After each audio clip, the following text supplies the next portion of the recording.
August the 26th, 1944, the city of Paris was free again. In Normandy itself, in the area of Falaise, the Allied armies had encircled and made prisoner the bulk of the German 7th Army, more than 200,000 men. The Germans were in full retreat.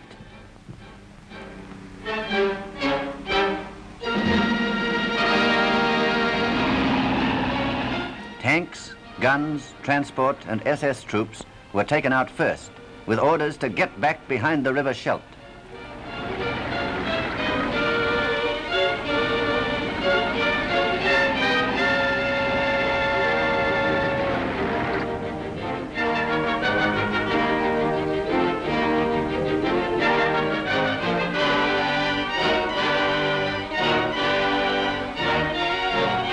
German infantry units were ordered to make for the coast to swell the garrisons of the Channel ports still in German hands: Le Havre, Boulogne, Dieppe, Dunkirk, Calais.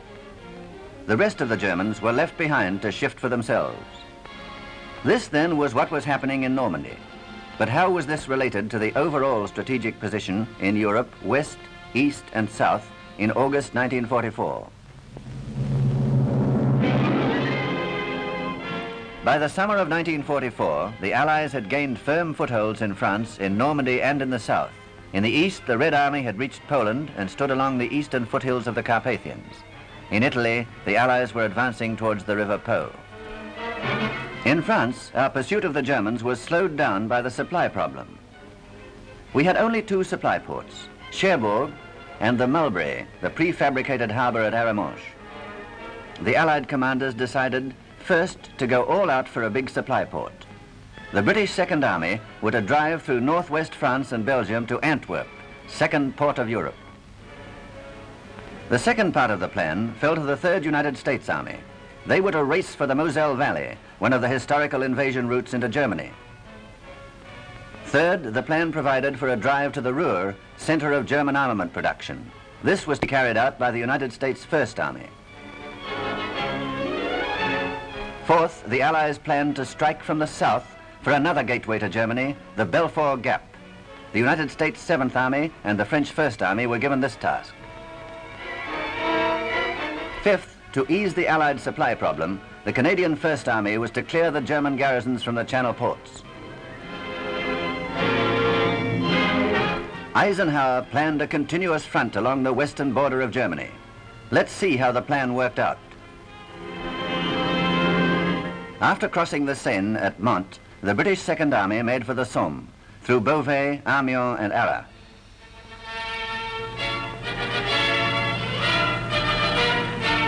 The British units kept the Germans moving in order to prevent them from making a stand, either in hedgehog groups or along the River Somme. Speeding ahead at a rate of more than 60 miles a day, the British spearhead, the 11th Armoured Division and the Guards Armoured Division, crossed into Belgium by September the 2nd. Next day, they entered Brussels. The citizens of Brussels greeted the British and Belgian troops with tremendous enthusiasm. They had not dared to hope that they could come so soon. The British had come 430 miles in 9 days.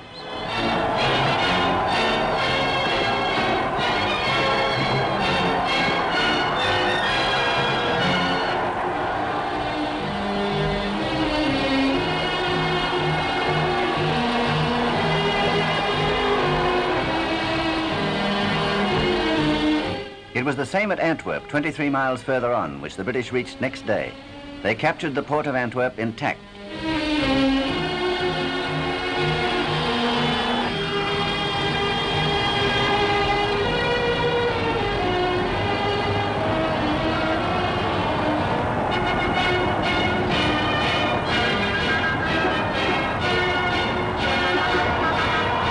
This success was made possible by the White Army of the Belgian partisans. But the Allies could not use the port of Antwerp yet.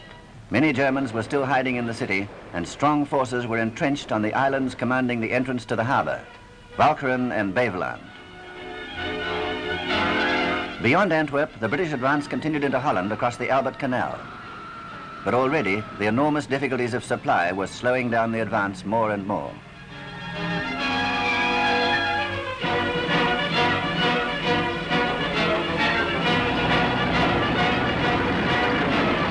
While the British Second Army fought their way into Belgium and Holland, the American Third Army, which had been held up for some time in the Paris area, 200 miles southwest from the British, began to move again. Fanning out between the rivers Seine and Marne, they captured Troyes and Loewe by August the 28th.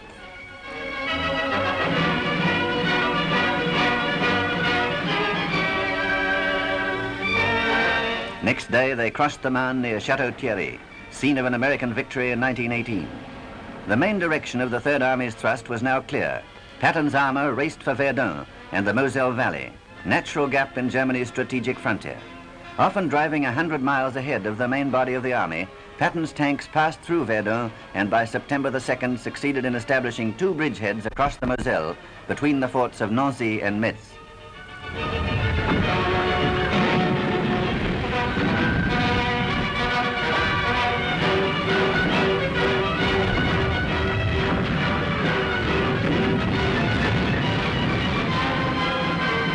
But once more, the tanks had outpaced the supply columns. There was no more petrol. The great army of 200,000 men came to a halt a day's march from their goal.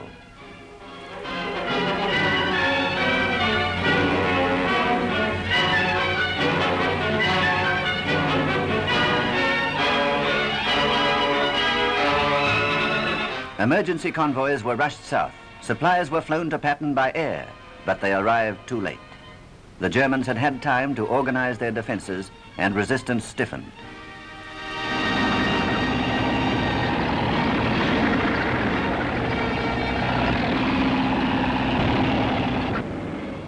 The American bridgeheads had to be withdrawn from across the Moselle.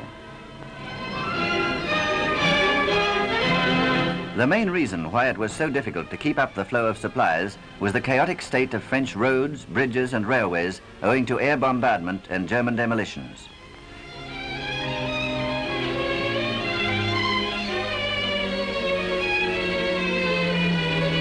We had to repair roads and railways. We had to supply the armies and bring food and fuel to France and Belgium.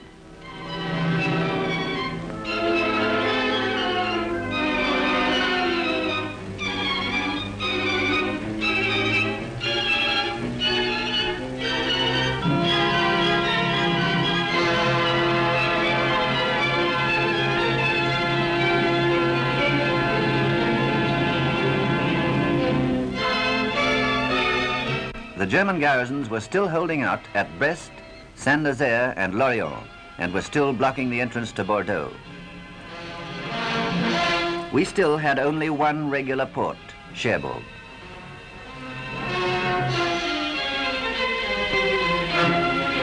All the rest of our supplies had to come through the Mulberry harbour at Arromanches.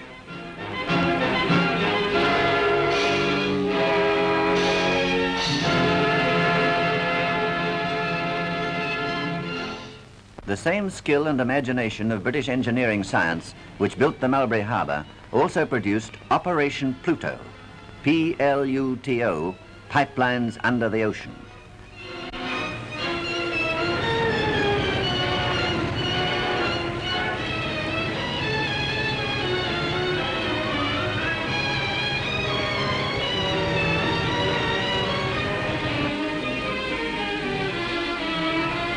Thanks to this invention, petrol could be pumped direct from Britain to France, 1 million gallons a day.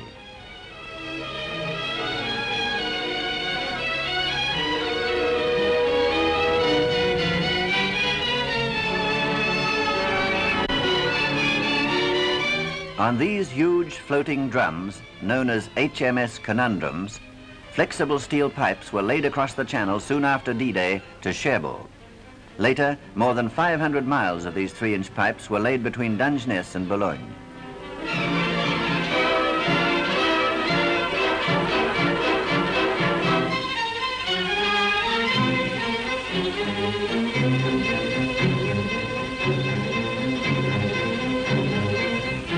It was thanks to this brilliant scheme that the Allied armies were able to resume their advance.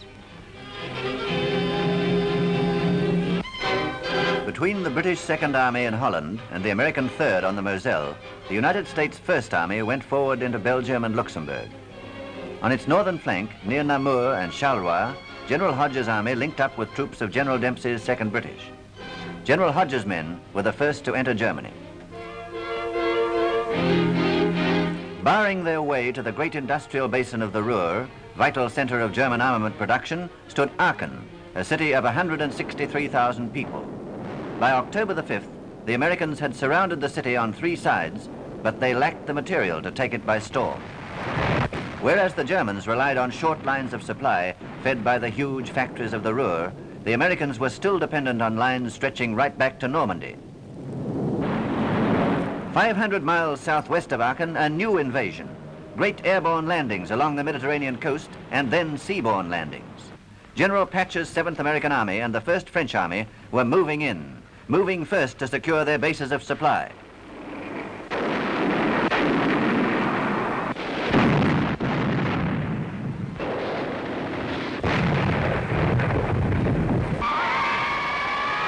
They freed the naval port of Toulon, and further west, they took Marseille.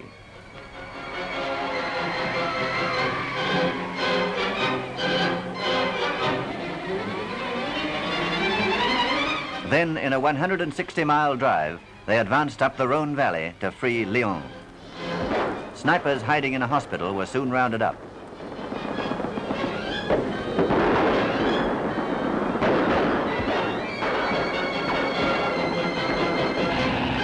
From Lyon, the Allies made for the Vosges Mountains through Dijon and Besançon.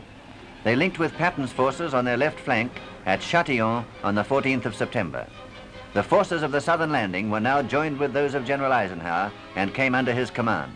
The plan was working out. By September the 11th, the Allied armies, the 2nd British, the 1st, 3rd and 7th American, and the 1st French were in a position on a front of more than 300 miles along the western borders of Germany. They had come more than 400 miles from their bases. The supply strain had been tremendous. Now they no longer had the punch necessary to break through the deep defenses of the Siegfried Line. The Allied commanders were faced with 2 alternatives. First, they could pause and build up their strength again, but the Germans were doing the same. By means of regrouping and calling up new age groups, the Germans were replacing their losses.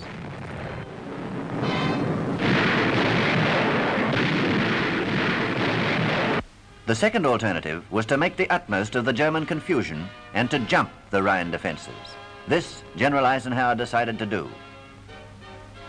The attack was to be airborne and directed simultaneously against the crossing of the Meuse at Grave, of the Waal at Nijmegen, and of the Lower Rhine at Arnhem. 1 British and 2 American airborne divisions took part in this operation.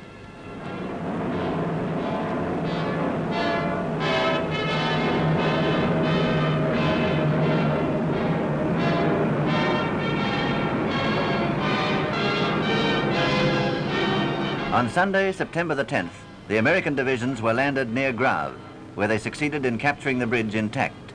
The bridge at Nijmegen was captured only after stiff fighting. The British Airborne Division, however, met very fierce opposition from 2 panzer divisions which happened to be resting near Arnhem.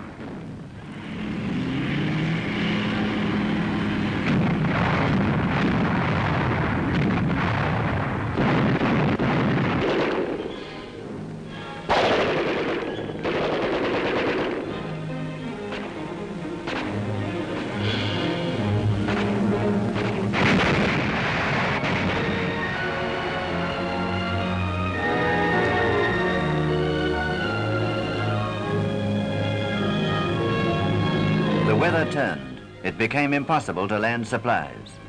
The British Second Army tried to establish a link with the trapped airborne forces at Arnhem by means of a corridor from Eindhoven, a distance of 54 miles. But the Germans succeeded in cutting this corridor again and again. The Second Army could not get through. After 9 days, the British Airborne Division, with a Polish paratroop brigade which had been landed in support, had to be withdrawn. The great gamble had not come off. But the heroic stand made by the British Airborne Division at Arnhem will never be forgotten. The bridges across the Meuse and the Waal were secured, but that across the Rhine was lost.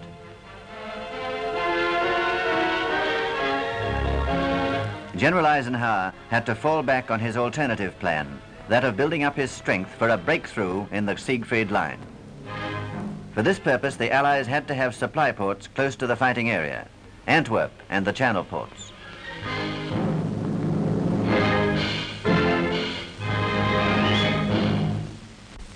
The Canadian First Army was given the job of clearing the Channel ports.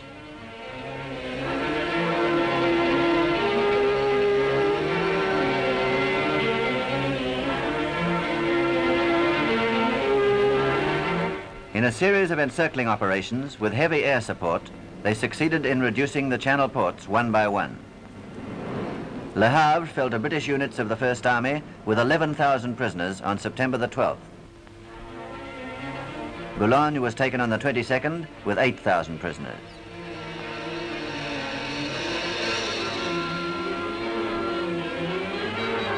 Then Dieppe, where Canadian units had made a costly trial landing in 1942, was overrun. Calais was taken on September the 30th after bombardment by heavy guns from across the Channel at Dover. Newport was taken by storm. Dunkirk alone remained in German occupation. And so, by the beginning of October, the 1st Canadian Army had crossed the Dutch frontier and was fighting beyond the Leopold Canal. They reached the southern bank of the Scheldt near Breskens.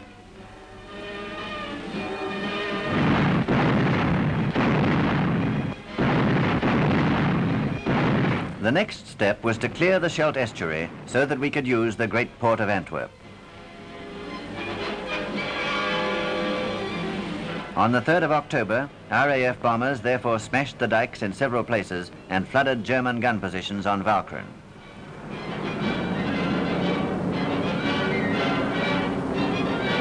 Meanwhile, British assault troops and Royal Marine commandos crossed the Scheldt and landed on Beveland.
Simultaneously, Canadian units crossed the narrow causeway connecting Beveland with Walcheren, which was very heavily fortified.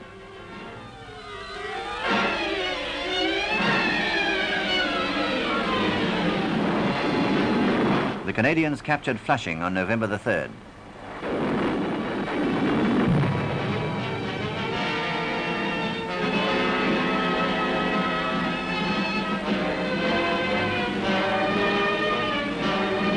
The fighting for Walcheren and Beveland was most violent and difficult. British and Canadian soldiers had to fight against the most determined German resistance since Normandy. Casualties were heavy on both sides. The Germans and the Allies each lost nearly 40,000 men.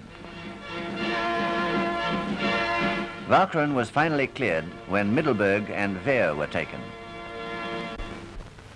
The Scheldt estuary was now clear.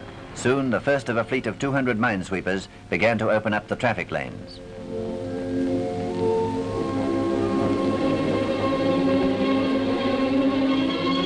Then the first Allied convoy steamed into Antwerp. The Allied supply problem was now eased.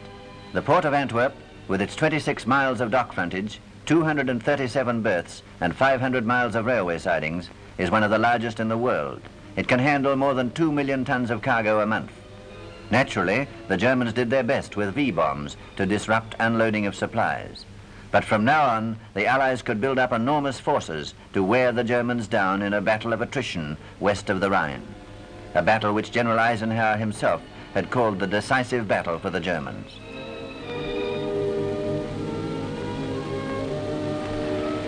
As the Allied armies gained strength, they were able to increase their pressure on all sectors of the front. A British salient east of Nijmegen was pushed out towards the River Maas. Overloon was taken, and then Venray.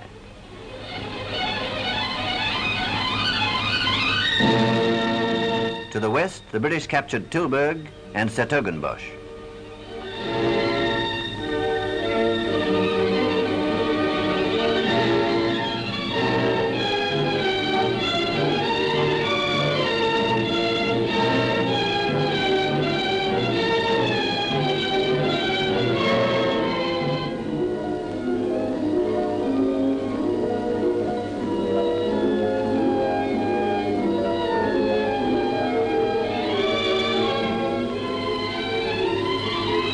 By October the 31st, with the capture of Roosendaal, the British reached the River Maas.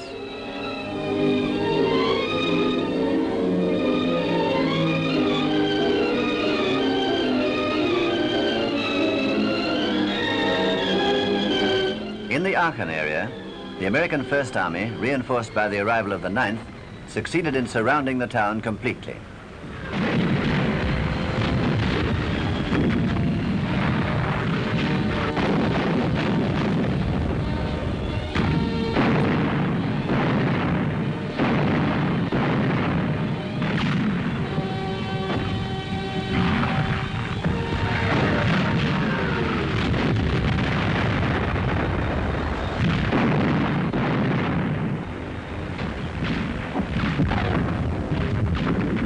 The German commander, Loewe, rejected an ultimatum to surrender, and by the 20th of October, after a 7-day siege, Aachen fell. More than 10,000 Germans were made prisoner. The German leaders had promised their people that the war would never touch German soil. The people of Aachen were the first to find out how they had been deceived.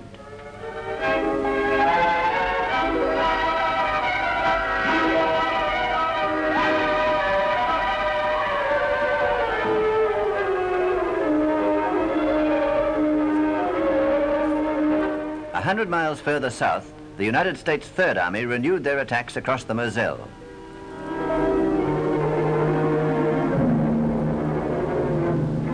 Metz and Nancy were liberated.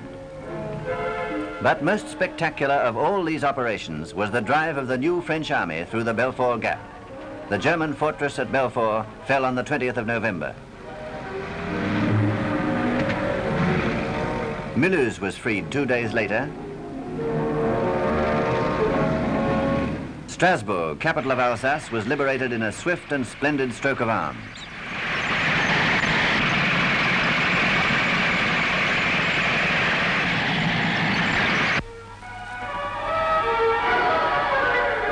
Germans who had come to add Alsace to the Reich stayed there as prisoners. Those of us who were there will never forget that French drive through Alsace to the Rhine.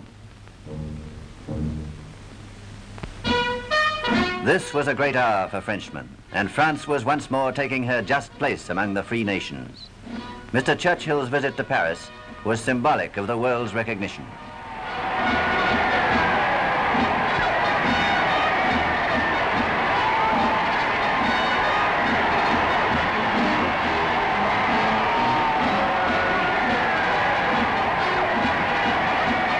In the same way, General de Gaulle's visit to Moscow in December 1944 was a reaffirmation of the importance of France in the ranks of the United Nations.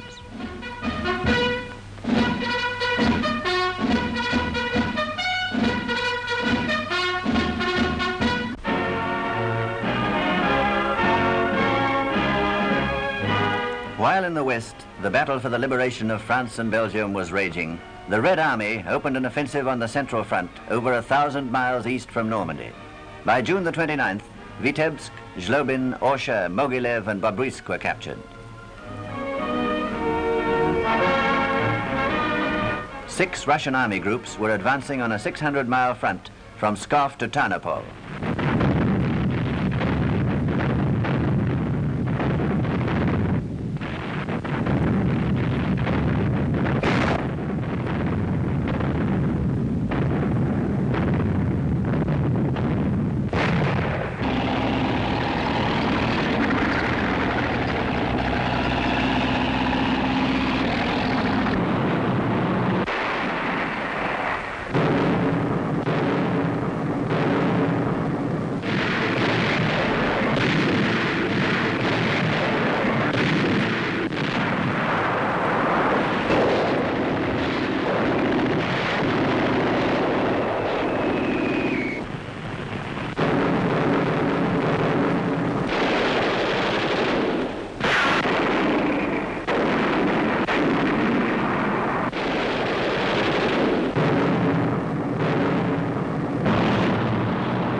In southern Poland, the Red Army captured Lublin.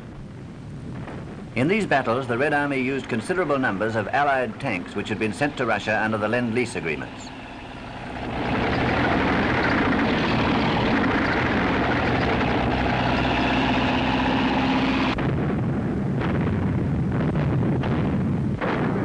Once more, the prisons yielded up their victims. Polish soldiers fighting with the Soviet forces greeted their friends and families.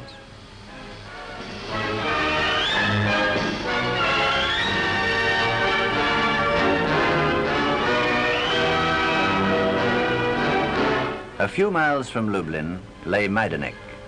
Remember this name, Majdanek. Here the Germans had constructed what they themselves officially called an extermination camp.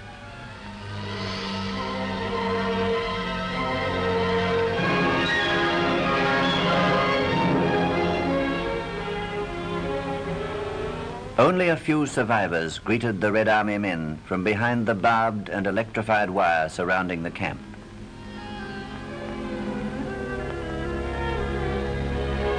The German firm which built this place proudly displayed its advertisement.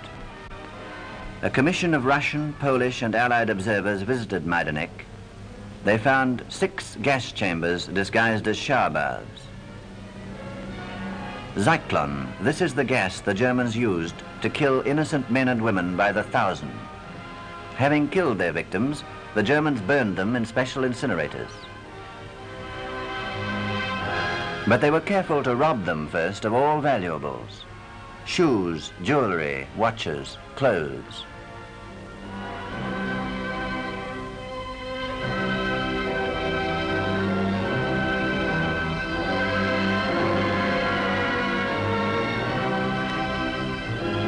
Even toys they took from the children whom they killed here.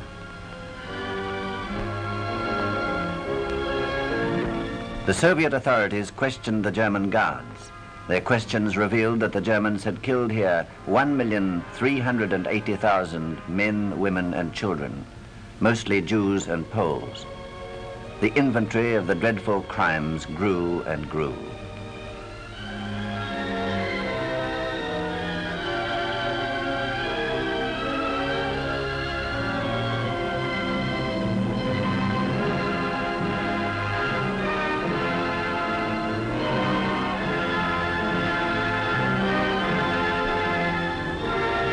With great thoroughness, the Germans had converted the ashes of some 680,000 whom they had burned into fertilizer.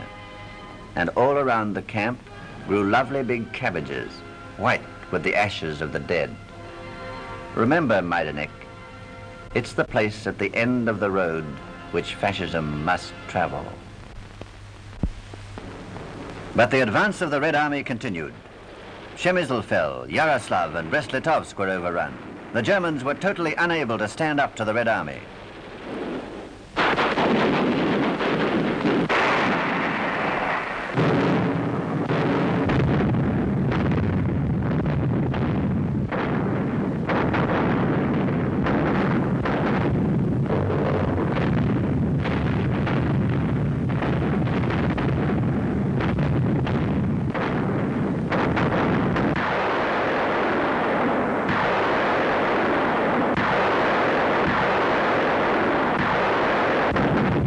On the central Polish front, the Russians reached Praga, a suburb of Warsaw, on the east bank of the Vistula.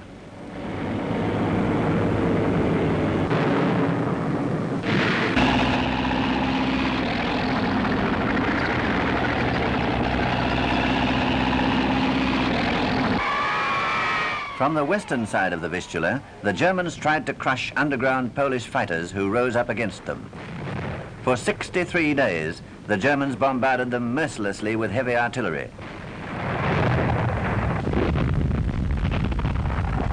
They used dive bombers to break the resistance of the Poles. The Red Army was unable to get through to help. There were not enough supplies to force a crossing of the Vistula after an advance of hundreds of miles.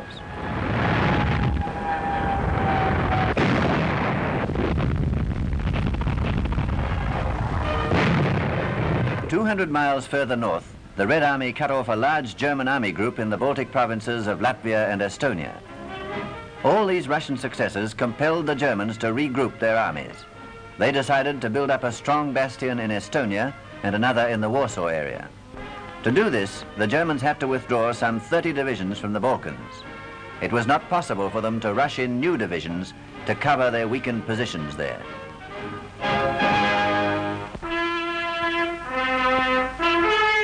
They would have been able to do this, but for the Allied armies in Italy, which together with the Italian partisans were able to tie down just those 30 divisions which the Germans needed so badly. These Allied armies, made up of British, New Zealand, South African, American, Polish, Brazilian, Indian and Canadian divisions, were slowly pushing the Germans up towards the industrial north.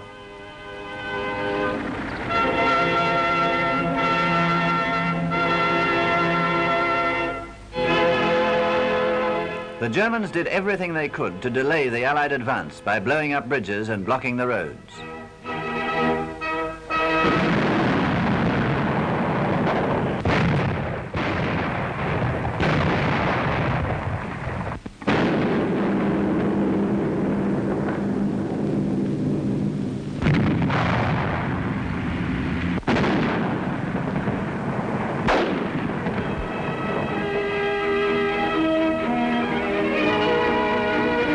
And what the Germans failed to do, the mud accomplished.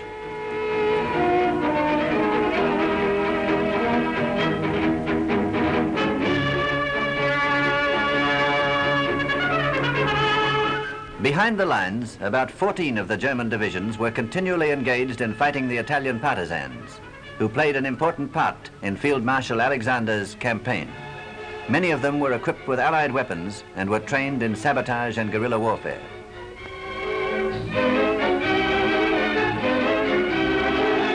The Germans used armored trains and crack mountain troops to hunt down the Italian fighters.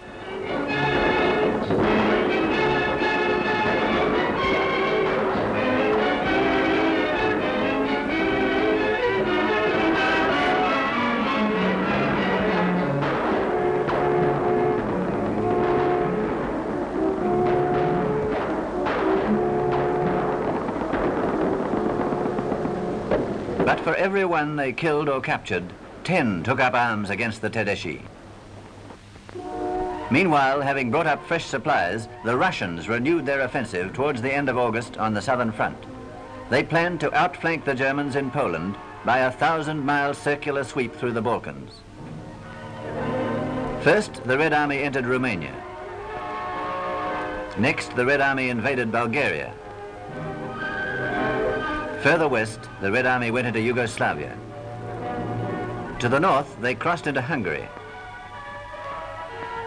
Next, they struck towards the Ruthenian passes in the rear and on the flanks of the Germans in Poland.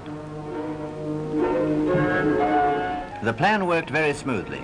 The Red Army crossed the rivers Prut and Sereth and took Iași on the 22nd of August. The government of Romania capitulated the next day.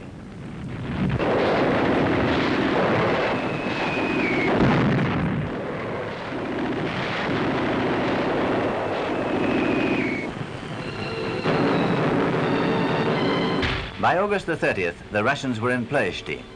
The great oil fields were now forever lost to the Germans.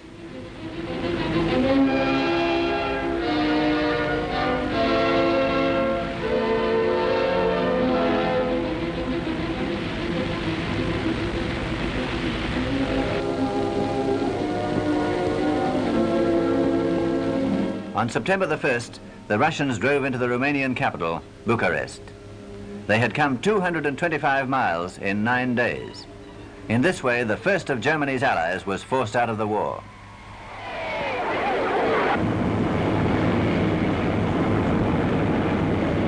Having overrun Romania, the Soviet forces crossed the Danube into Bulgaria. Bulgaria had been an ally of Germany and had helped to police Greece and Yugoslavia. Within 5 hours, on the 5th of September, the Bulgarian government surrendered. The second of Germany's Balkan allies was out of the war. The Red Army entered Sofia, the capital, within a few days.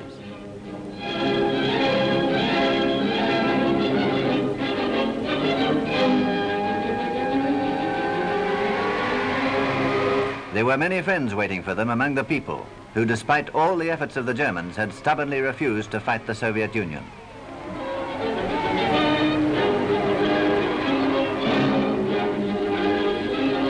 On the borders of Bulgaria and Greece, refugees were living a pitiful existence. Greek families whom the Germans had driven from their homes.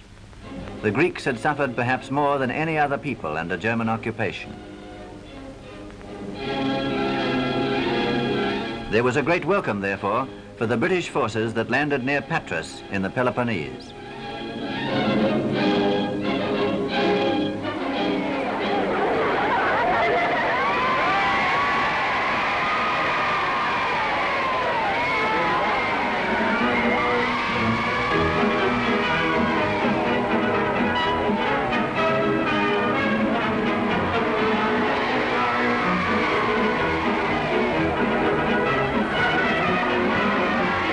Other British forces landed in the Dodecanese and the Cyclades.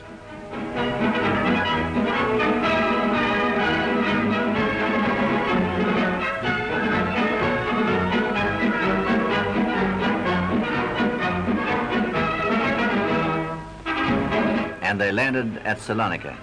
In the dark days of their withdrawal from Salonika, on the 25th of April 1941, the British had sworn, "We will come back." Soon, Athens itself was set free. There was little or no fighting. Men and women of EAM and other resistance groups had driven the Germans from their country.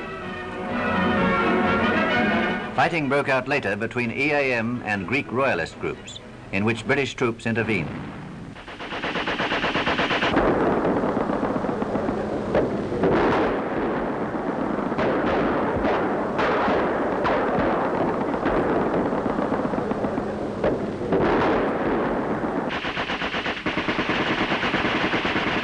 A compromise was reached in this unhappy business with Mr. Churchill's visit to Athens and the appointment of Archbishop Damaskinos as regent.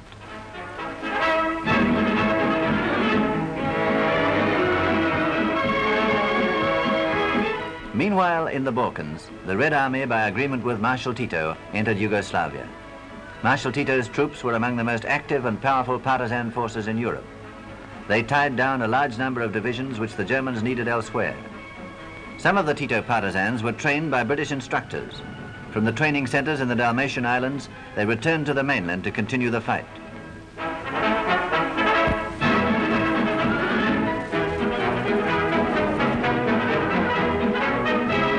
In conjunction with the Red Army, Tito's partisans entered Belgrade. The Marshal himself was there to salute the fighting men and women of his armies.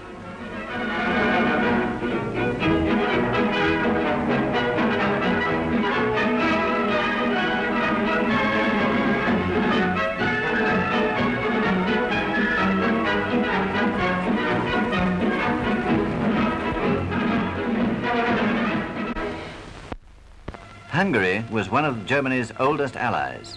For years, Hungarian fascists, under their leader Admiral Horthy, had counted on Nazi and fascist backing. But the price of Nazi support was Hungarian soldiers for the Eastern Front.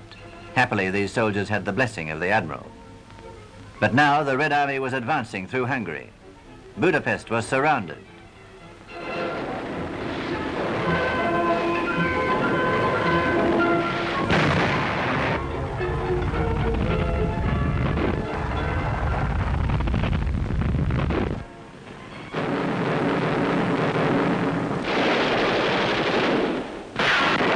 To the northeast, the Russians were striking from Debrecen to take the Germans in central Poland in the rear. Horthy fled to Germany, and the Germans retreated towards Austria. Another of Germany's allies was about to capitulate.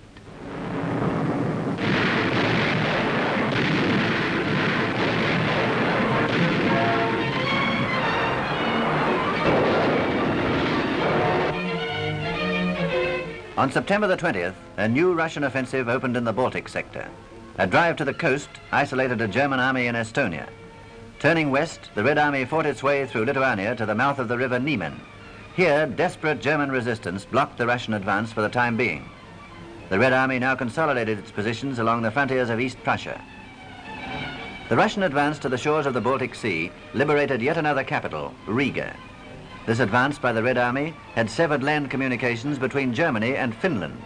the Finns were forced to conclude an armistice with the USSR, and a considerable German army was cut off in Finland.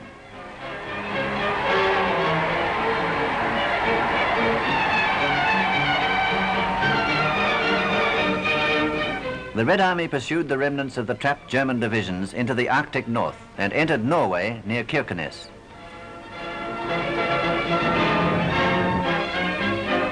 In Norway, the Germans had set up a fascist government under Quisling. There was only a handful whom Quisling could persuade to join the SS and to sacrifice themselves in Russia for the greater glory of the German Reich.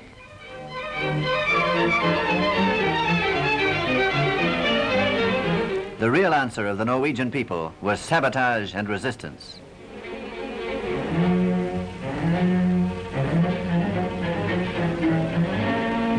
Thousands of young men escaped to England. Hundreds were training in Sweden.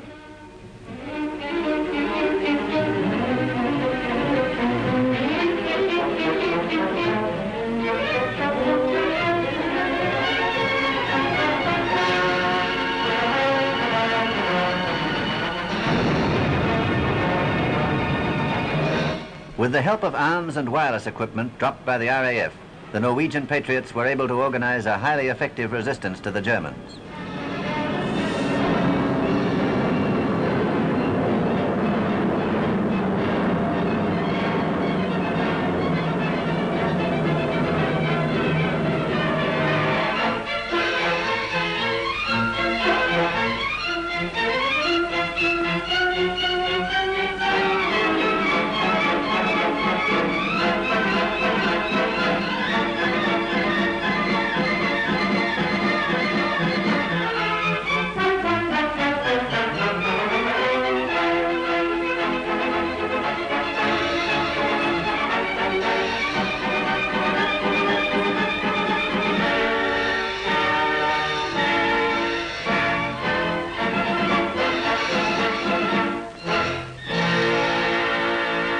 The Germans had turned Norway into an advanced base for their U-boats and their navy.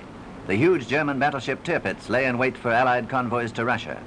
After many attacks, the Tirpitz was finally sunk by RAF Lancasters in Tromsø Fjord on the 12th of November.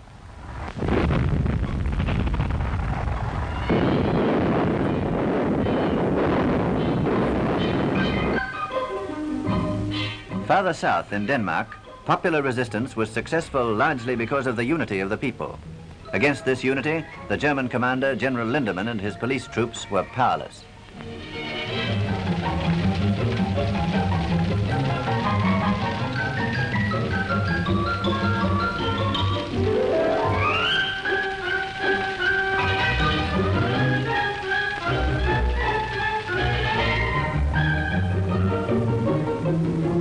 By means of sabotage and general strikes in June, July, and August 1944, the Danes were able to stop the Germans from deporting workers to work in the German war factories.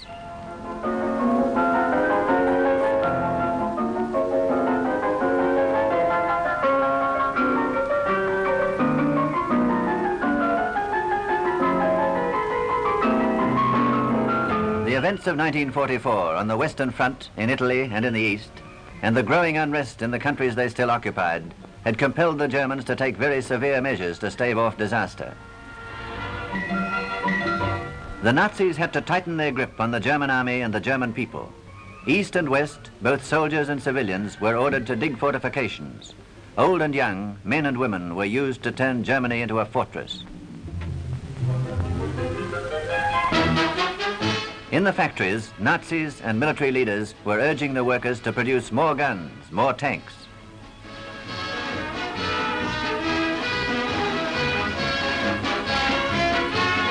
At the same time, Himmler took command of the home front, and the male population was drafted into the Volksgrenadiers and the Volkssturm.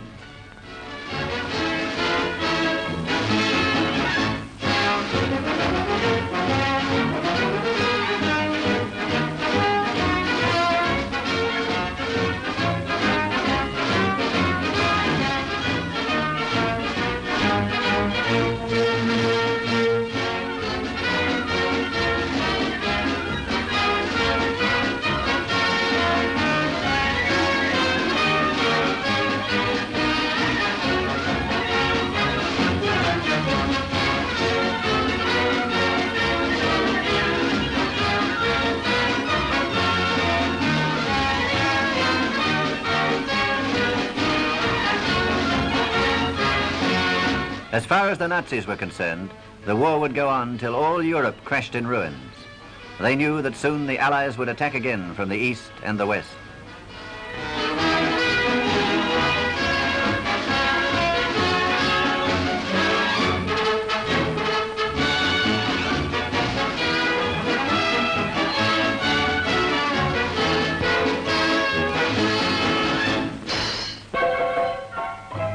To meet this threat of a joint blow by the Red Army, the British, the Americans and the French, the Germans decided to counterattack on the Western Front.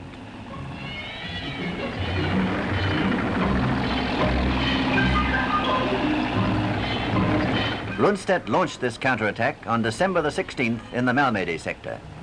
He thought that the bad weather would favor his attempt to break through to Liège, to cross the Meuse, and to recapture the port of Antwerp.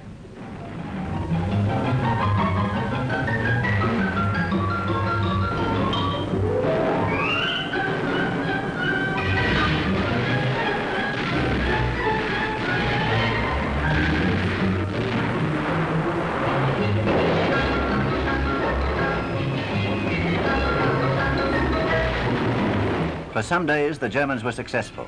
They'd thrown in the 5th and 6th Panzer Armies and the reorganized 7th Army against infantry of the United States 1st and 3rd. The Luftwaffe made a desperate attempt to prevent the Allied air forces from interfering in these battles.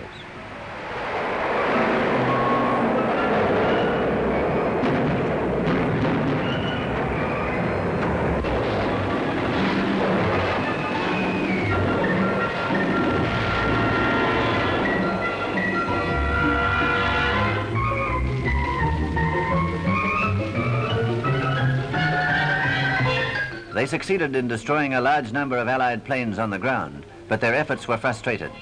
Allied fighters soon shot the German planes out of the sky.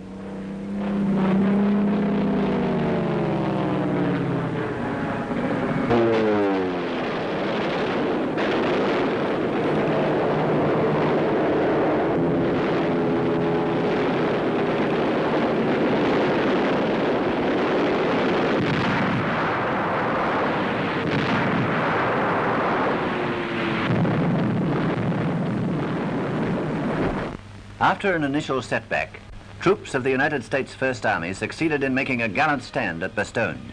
Reinforcements were rushed in by air.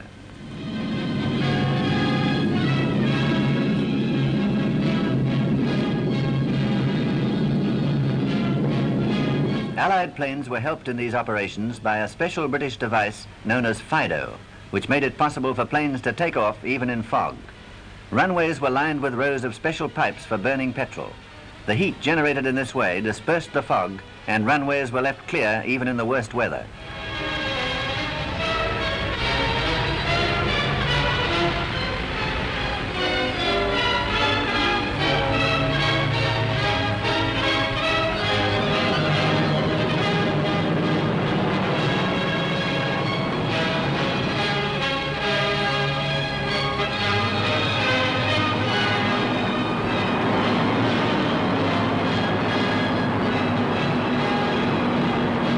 Allied heavy bombers were thus able to keep up a continuous bombardment of the German forces in the Ardennes.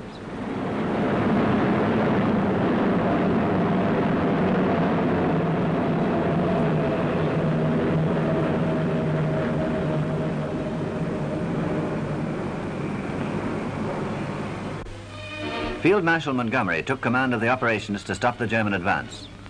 Gradually, the United States First and Third Armies from the south, together with a British Army Corps on the Meuse, fighting under appalling weather conditions, squeezed out the German salient.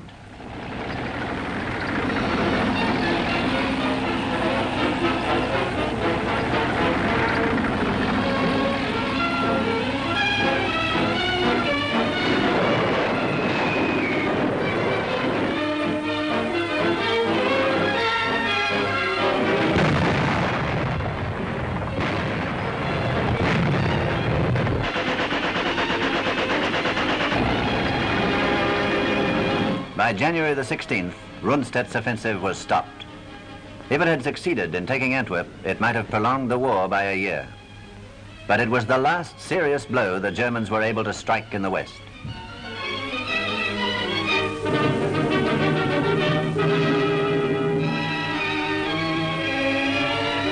In August 1944, the Germans had still held the greater part of Fortress Europe. 6 months later, the German new order had crumbled away. In the west, in the south, and in the east, the Allied armies stood massed for the final assault on Germany. By now, the end was in sight. Churchill, Stalin, and Roosevelt met at Yalta to discuss not only the measures to bring about the complete military defeat of Germany, but also the setting up of a United Nations organization to consider how the United Nations can work together to maintain peace.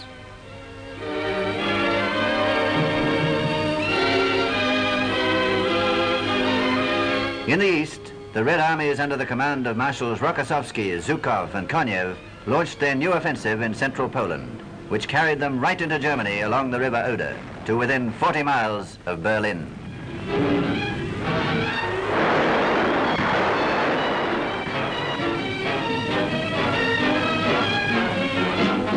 At the same time, Field Marshal Montgomery's forces launched a great attack to clear the approaches to the Rhine. The American 1st and 3rd Armies and General Devers' 6th Army Group attacked a few days later.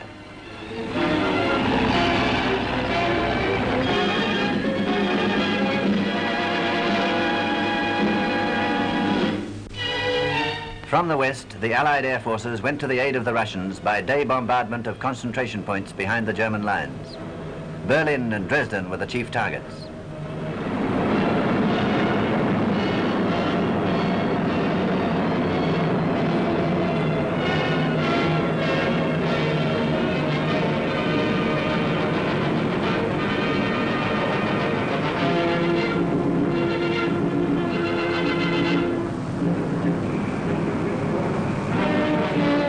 And now the whole Western Front was on the move.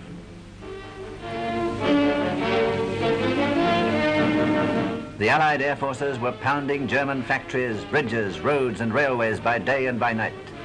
The war, which the Germans had carried into almost every village, town, and city over the face of Europe, was now burning its way into Germany itself.